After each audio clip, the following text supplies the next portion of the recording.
Ya, terima kasih Anda masih bersama kami di Seputar Aceh. Pemirsa, dalam ribuan masyarakat silih berganti berdatangan ke Kenduri Maulid di Dayah Talibul Huda, Gampung Bayu Lamjam, Kecamatan Darul Imara, Kabupaten Aceh Besar sejak Ahad pagi. Selain sajian kenduri prasmanan, juga tersedia aneka jajanan yang dapat dinikmati warga tentunya secara gratis. Seperti lazimnya perayaan Maulid Nabi, Dayah Talibul Huda juga menyediakan kenduri yang dihidang dalam prasmanan. Selain itu, perayaan Maulid juga membuka warung pojok yang menyediakan berbagai jenis jajanan seperti bakso, martabak telur, es campur, dan makanan lain. Makanan tersebut dapat dinikmati undangan dengan gratis walau harus antri tentunya. Ribuan undangan datang silih berganti, tidak hanya dari masyarakat sekitar Dayah, termasuk dari berbagai penjuru wilayah Banda Aceh dan Aceh Besar.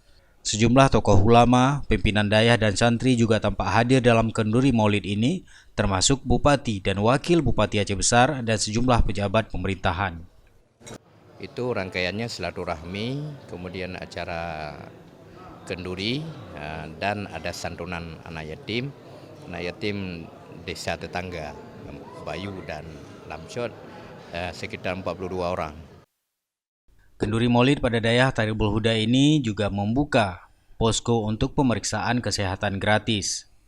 Selain kenduri, pada hari ini juga dilakukan pemberian santunan kepada sejumlah anak yatim dari kampung sekitar Dayah Talibul Huda. Pada pekan depan, acara puncak peringatan Maulid adalah ceramah yang akan disampaikan oleh Habib Ahmad Jamal Toha Bagil. Dari Aceh Besar, Tim Liputan Aceh TV melaporkan.